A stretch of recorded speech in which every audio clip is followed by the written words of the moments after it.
morning, Freetown. Good morning, Sierra Leone. Good morning and welcome to Wake Up Sierra Leone on AYV TV and also AYV Radio on FM 101.7. My name is Bokari Matia. And I am Alimati Judge, whether you are watching or listening to us from the provinces or in the capital city on channel 33 or on DSTV channel 399 from across Africa. You're welcome. You can also watch us from around the world on this beautiful day. Today is the 12th of June, 2026. Please stay with us because in the next 2 hours we will bring you news, views and sports. We are broadcasting live from the top of Tower Hill in the heart of a beautiful city, Freetown. Send us your comments through our socials on AYV News Facebook page and the stories that we cover this morning.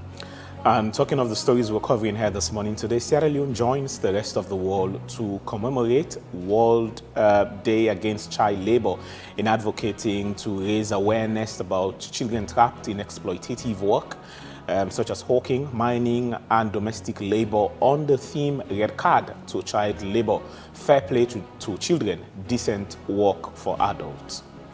And the International Labour Organization, ILO, says nearly 138 million children remain in child labour globally. In Sierra Leone, for instance, thousands of children remain vulnerable to hazardous work that strips them of their education, health and fundamental rights.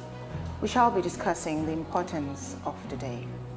And of course, also the country's Minister of Energy, Cyril Arnold Grant, will be speaking on a regional emergency solar power intervention project that was officially launched and commissioned by President Julius Maada Bio to complement Mission 300 and government's 2030 electricity access targets, including ways to improve the energy sector.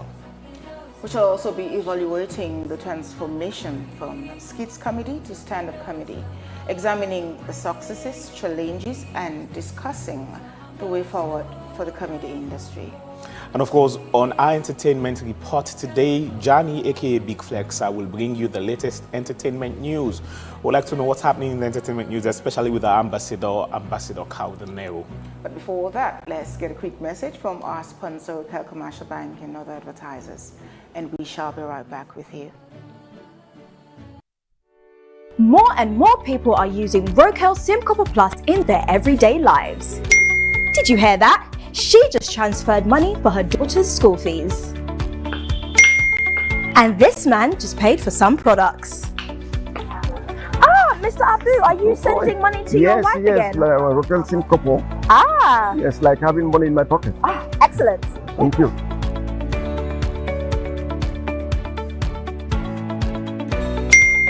He just bought some eggs. The world is digital, so keep up with the times. Have you got a payment to make?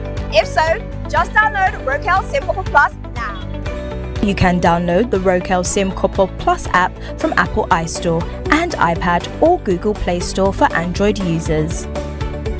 You see, it's fast, safe and reliable.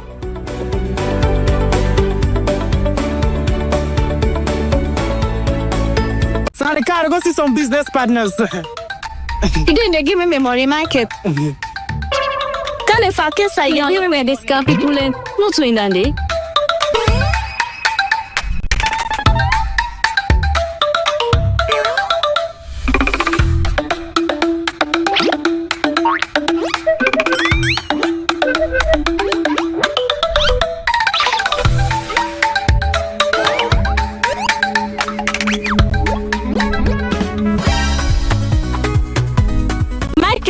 Today you pay me money. I don't send it for let you help me send money in Ghana. 2 weeks now you not send me money and 10 you not give me back me money. Today you give me money. You know ever sabi goodness in life. I send back your money, but trust me, today na the very last day I ever send money for now. I don't need your help because I don't know so with Afri money. I dey able send money. Now Baku Africa countries them. With Afri money, we dey able send money to over 10 African countries, whether it's Ghana, Gambia, Liberia or Kenya. If me party we know this, we know for the party grammar right now. Okay, una go regret. I mean now una go regret. The best part right now, Michael, with Afri money, you dey able send money even if you not use app, even if you not the online. Directly, all you need for do, you just dial *161#. Pam, your money don't go. So I don't need the help again. Thief man. Thank you. Send money to over 10 African countries instantly with Afri Money. No stress, no excuses, Just dial *161 *1 *6 hash now. AfriMoney, quick and easy. Every day feels better with peace of mind, and peace of mind starts with preparation. Unexpected moments can happen anytime, but with the right insurance, you're always one step ahead. At J-Man Insurance, we help you protect what matters most: your life, your family, your future. Don't wait for what if. Prepare for what's next. Get covered today and move forward with confidence.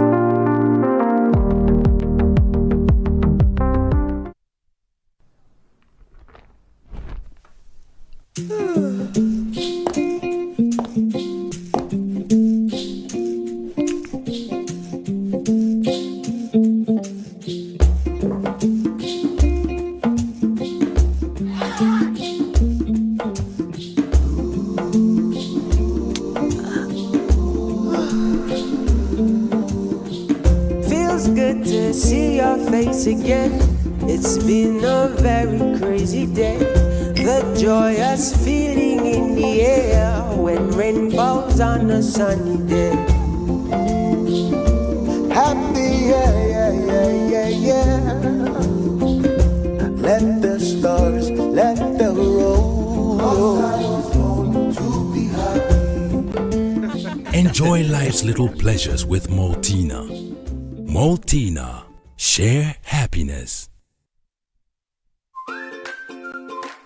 As mama, I always want waiting best for me picking them, especially when it comes up waiting them for eat and drink. Now this make I always they choose Sarah juice because they make come from with local foods them and nutritious, and it gets less sugar than the other drinks them. Not to me say so. We lab test show say Sierra juice gets 50% less sugar than the other drinks them na the market. Because we mama they know waiting best for we picking them, now make we always they choose Sierra juice. Sierra juice is nutritious, it's healthy, and it's sweet. Sierra juice, not the taste of Salone.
Welcome back. A quick reminder, this is Wake Up Sierra Leone on AYV TV and radio here in Freetown.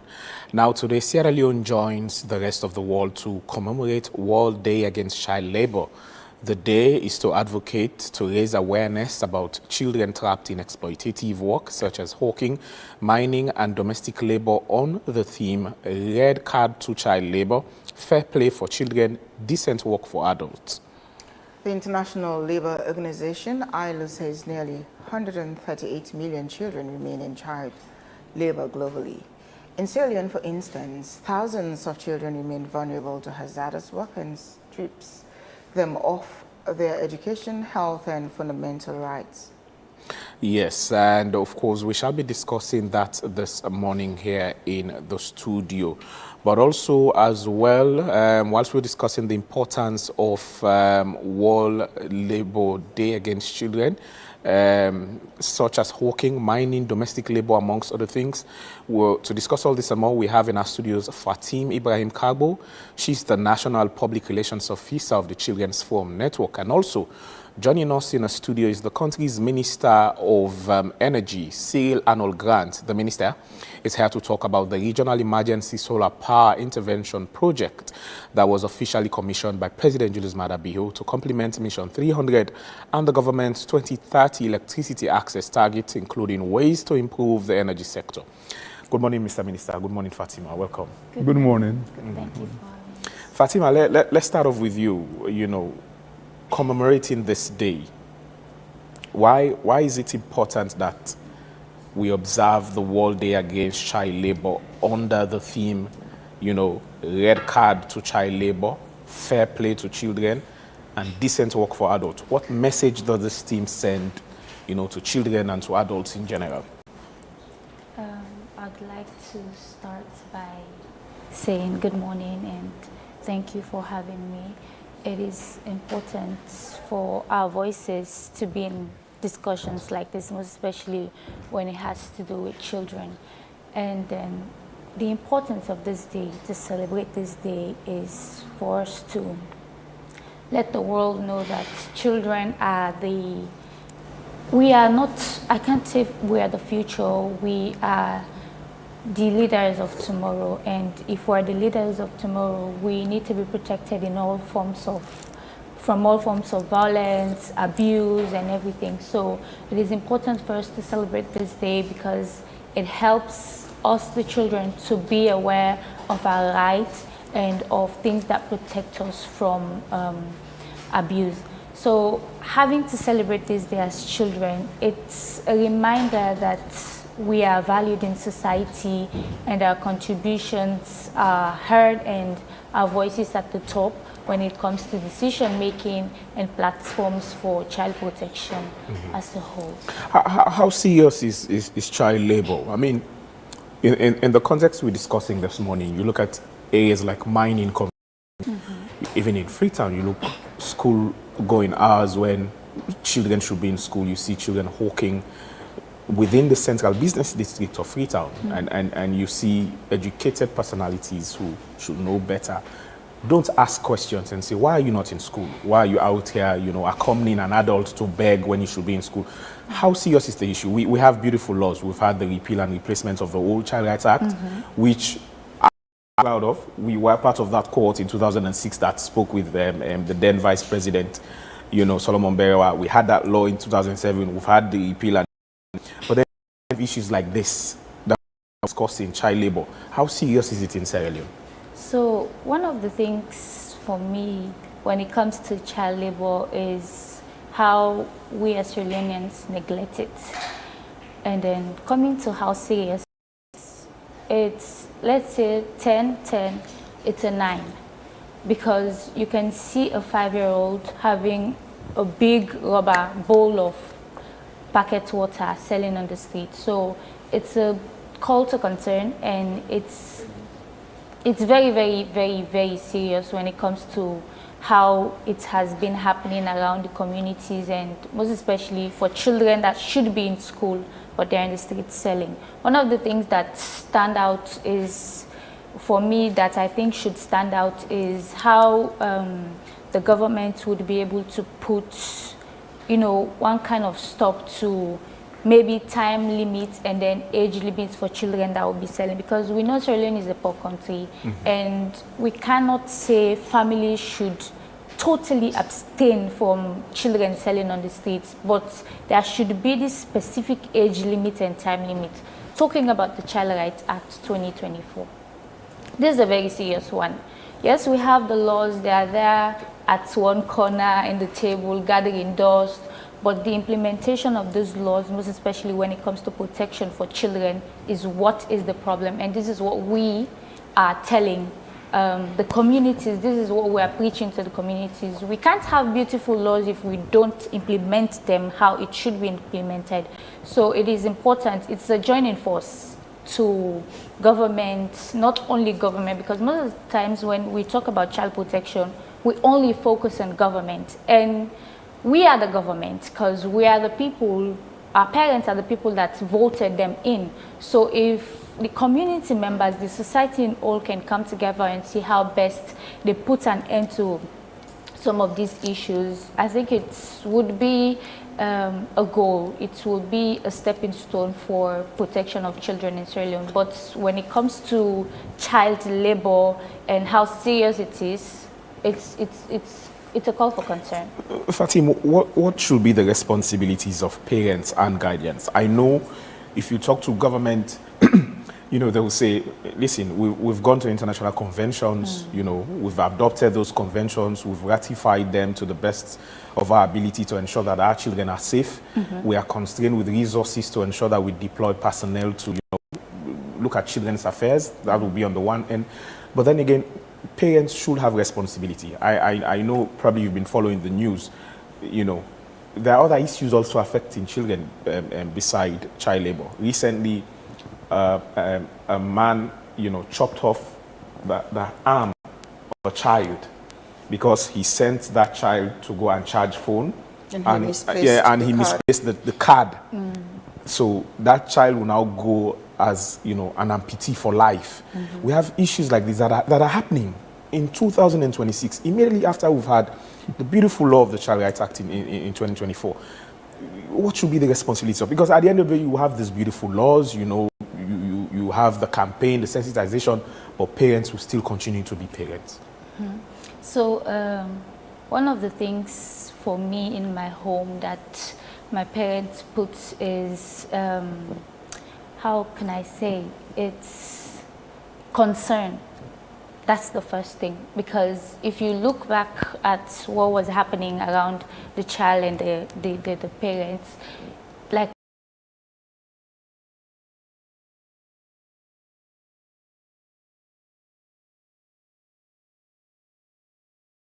and when it has to do with child labor, when it has to do with protection of the child, is how you have concern for the children. Because concern comes with protection, it comes with guidance, it comes with mentorship. So if our parents kind of have concern in our well-being, in our protection, in whatever thing that happens in our life, I think things can go well. Another thing again is neglect. Having to neglect their children is really concerning when it comes to discussions of such, because most of the times when children are having issues in school, because I think the smaller issues are what bring up the bigger ones. If you have neglect for your children and then they don't have the environment to feel free, to feel safe, and to actually be able to say out their voice, it's going to be a problem. And another thing again, parents should be able to do is how to be able to have a one-on-one discussion with their children, regardless of the fact that I mentioned, Sierra Leone, we are a poor country and we cannot totally eradicate such issues, but we can put an end to some of these and see how best to be able to reach at the pinnacle where we want to be. So if parents actually can be able to put together children and have discussions, okay, you are at this age and then you can probably help the family. How can you help? Put a little tray in the front door and then you'll be able to sell, regardless of the fact that you would be going to school and then after school you come and then start selling. So another thing again for parents to be doing when it comes to issues of such is to actually be able to be aware of the laws, because sometimes yes, we have done awareness raising in our communities, in our little groups when we gather together, but it is important for them to get the full face of awareness when it comes to child protection, because that's no, now they offend the law. But if you have first-hand awareness, you have information about these laws and how it affects you when you've gone against them, I think we would be able to be at a peak where I would say, okay, child protection in Sierra Leone is is really a thing that we should consider. So I feel like our parents, there's a lot to be done, but awareness is the first thing. They should be aware of the laws. They should be aware of the consequences of their actions when they do things to children, and I think that would be able to set the stage for a better child protection in Sierra Leone. Okay, Mr. Minister, let me bring you in. So we've seen the President commissioning this new recite yes. Project. Tell us a little bit about it. Yeah, so it's the regional emergency solar project, solar intervention project. It was done with 4 countries, among 4 countries. It was Chad, Liberia, Togo, and Sierra Leone. And this was conceived in 2022. And we started work here in about 2024. But in Sierra Leone's case, all the different countries decided to do projects that could contribute to increasing access to their populations. In our case, we decided to do 2 projects, a total of 40 megawatts of solar. But what we did was we put 30 megawatts of that with 15 megawatt hour battery in Newton, and the 10 megawatt with 5 megawatt backup battery that's in Lunge. So we did 2 projects for one, and His Excellency commissioned the project a day ago. So what is our current total installed generation capacity in the country? When you say installed, that's kind of a misnomer, because we have generation facilities that are installed that are not producing. But when you say active generation, we probably have about 250 megawatts of active generation, and that comprises solar, hydro, and thermal plants. Why do we have them installed but they're not generating? Some of them are not, they're probably too expensive for us to put them on, and we use them as backup. So it's installed, it's there, it can work, but we don't use it unless there's an emergency or there's a need to increase power. Electricity remains a challenge Indeed. in Sierra Leone. Indeed. Despite all the ambitious projects that have been commissioned over the years. I mean, we can date some of these projects back to 20 years, 30 years ago in Sierra Leone, but it still remains a challenge. Yes. What do you think is the way out? The way out is persistence. I mean, I think that's what we need as a government and as a people, persistence to get these projects done. Yes, there have been projects. Bumbuna was conceived, about 30 years ago. It was only completed in 2009, 2011.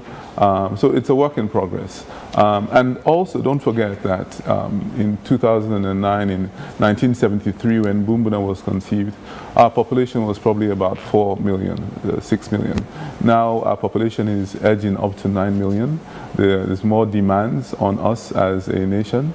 And so electricity itself has to keep up with that explosion in population, the explosion in the urban living. And so it's a work in progress.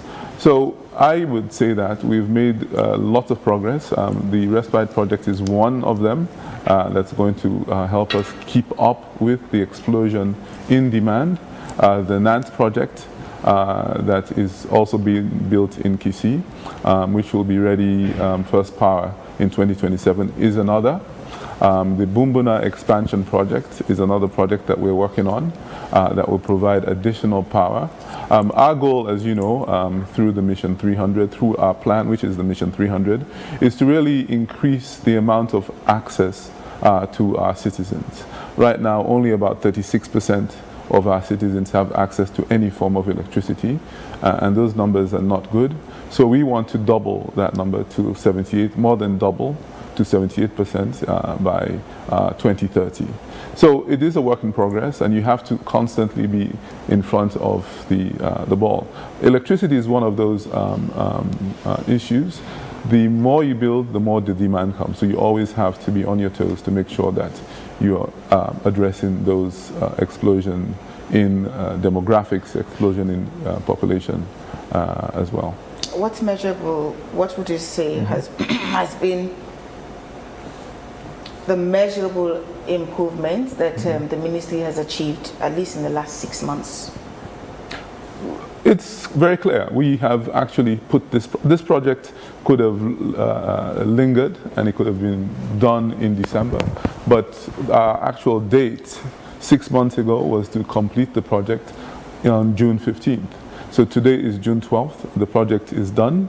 It's generating power. So I can say for all certainty, we've done that. We are also negotiating on other projects that will land very soon. The Nant project, as I just spoke about, was supposed to happen end of this year. Because of some shipping delays, it's still on track for first quarter. So it's a work in progress everywhere. 6 months ago, or 3 months ago, I came here and we were talking about the blackout issues. We're talking about the issues that we're facing a huge segment of the western area where you had the east ends are not getting electricity. We were talking about the maintenance to the Bumbuna plant because that happens every year. That has been completed and the water in the reservoir has risen and we are now generating water out of Bumbuna. What are some of the biggest challenges faced by the ministry in providing reliable electricity to the citizens of Sierra Leone? I mean, this is serious. For instance, I am of the firm belief that if we have electricity in Sierra Leone, every other thing will fall in place. Yes. I can say that if you have your small money, let's say you have your 300 leones, yes, and you want to manage this for food in the house, you can do your cassava leaves and then dish them into separate bowls, put them in the freezer. That is if you're sure that you're going to have electricity. You'll be able to manage that for like 3 days if you're not too many in your house. But with the absence of electricity, it becomes more difficult for citizens to survive, for businesses to thrive. So, I mean, what are some of the challenges? Because we keep talking about electricity here in, here out, government in, government out, but we don't seem to be getting it right. What are the challenges? I think we're getting it right. It's just taken a long time. We are getting it right. I think come next year, this time, I think we'll be in a different environment because we will have adequate power, which will prevent us from going into this rolling blackout, especially in the western area. I think we're getting it right. Yes, we've been through a rough time, and recently where the people suffered from, and still do in certain parts of the city, where the light is not consistent, the electricity is not consistent. But what we are fighting for, what we want to do, is to create a country, a Sierra Leone, where you don't have to think about electricity. You don't have to worry about electricity. I mean, that's an ambitious goal, and that's what we aim to achieve. So, but it's not, you can't just wave a magic wand and solve the problem. We have to do it one generation at a time, one transmission line at a time, one distribution line at a time, one transformer at a time. So we are building up the system, we're building up the network. We're actually going to build 2 more transmission lines, which will bring additional power into the western area network and the mining areas. We are actually upgrading the 161 line, which is the line that comes now from the Bumbuna plant to the Freetown network. It has some capacity issues. We've also, we're putting money into that to expand its capacity so you can have more and more power, not only from Bumbuna, but from the CLSG line as well. So it's a work in progress, and it's multifaceted project, and so we're looking at multifaceted solutions, whether it's transmission, whether it's generation, whether it's distribution, and that's why it seems as if we will never get there. But we are making strides, and you know, every notch we make, we hold. Every notch we make, we hold. We've completed the respite project in Freetown, in Newton, and that will now provide power to the Waterloo areas, to the areas in the east. We are providing power now to Lunge. That's another notch we'll hold.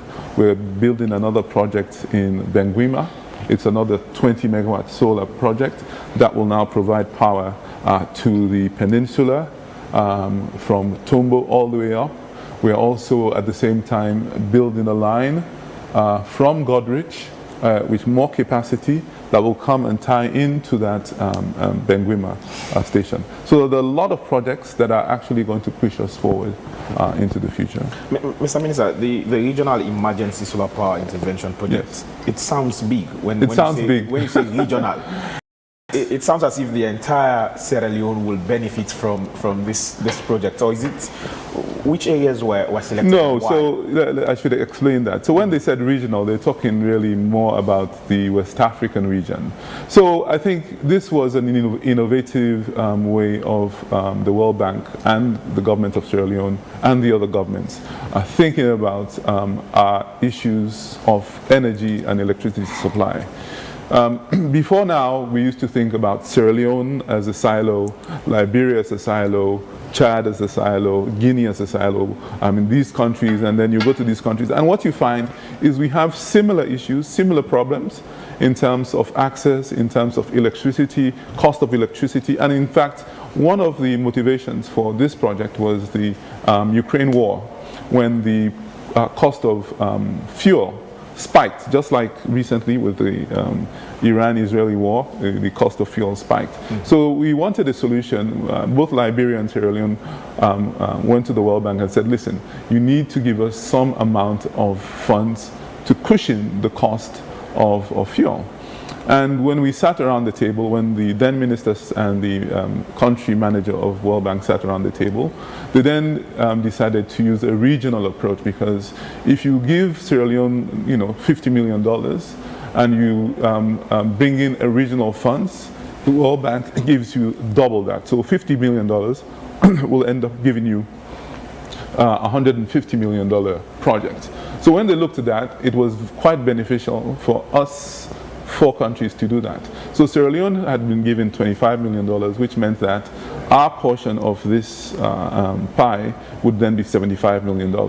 So between Sierra Leone, Liberia, Chad, and Togo, each of us did our projects. We got $75 million worth of it. And the idea was, excuse me, if you do economies of scale, we're buying solar projects for all, solar panels for all 4 countries. If you can put that order in, then the price of the devices falls. And that's what happened in this case. We were able to get the solar panels and all the equipment for quite a discount. And in fact, when we bid out the project in 2022, there were cost savings. I think we had cost savings of about $6 million. And those cost savings actually were given back to government, and government now, with the help of the World Bank, are actually putting that money into 2 other projects. One project which we will be doing is we're going to be electrifying, putting a solar plant for Jala University. Okay. The other project is it will be doing some of the groundwork for another solar plant in Kamakwe. So in effect, a regional approach is very beneficial to us, and I think this is really now going to be the way that a lot of projects for Africa, for Sierra Leone, are going to happen. We have to think of ourselves as a region. We have to think of ourselves as whether it's the Mano River, 3-4 countries, or it's ECOWAS. We have to start thinking about those relationships which are beneficial, because when you look at it in the long term, we all have the same issues, same problems, and we really need to attack it in that manner. During the commissioning, you stated that this project will contribute to government's mission 300 initiative, yes, and also, will be a target to achieving the universal electricity access by 2030. Yeah. Take us through how. Well, as I said, only 36% of our 8 million citizens have light, which I think is about 2.5 million people. Only that amount have light. So this is one handle of that mission. So by increasing the generation component, more and more people will get access to electricity. For example, this project will actually affect the surrounding communities of Newton, Newton Village, Katu, Mabaft, and I think 2 other communities in that area that will see electricity for the first time. So a secondary component of this is EDSA, not the project, but EDSA is now rolling out transformers, power transformers, poles, and stringing out in those areas to provide light over the next, I think, 3 months to those communities. So in fact, more and more communities will get access to electricity for the first time. And you would think that those communities that are close to Freetown already have electricity. No, they don't. So this is one way that we're trying to get to the 78% number, where 78% of our citizens will have access to electricity. All right, continue still with us, Mr. Minister. Fatim, over to you. We're still talking on, commemorating the World Day Against Child Labor. Before the minister came in, you were talking about the importance of parents and also communities. I want to know what, will be the role of local communities, like our chiefs, our religious leaders, and also civil society organizations. What role will they play in identifying and reporting cases? Because I know, for instance, after we had the Child Rights Act in 2007, up to Ebola in 2014, there was a bylaw, especially in Freetown, that no child during school hours should be seen in the street hawking. But I think we lost that after Ebola. We are now seeing children accompanying beggars, even during school hours. And we have civil society organizations who are championing this. We have religious leaders who are in our communities. What role should they play? So, as you mentioned, the bylaws been set during those periods. Even that time, things were happening globally. But, our society, Sierra Leone is a religious tolerance country, and then we listen more to our pastors and imams. So I think if these people are able to be part of the change, if they be the change for children in Sierra Leone, I think we would be able to put, numbers, great numbers for child labor in Sierra Leone. So for me, their role should be letting the people know how to take care of children, because most of the times it's the fact that our parents, they are old school, they are old school, and then they live by what they were being taught. They live by how they are being raised, and this is a Gen Z generation, and we're evolving.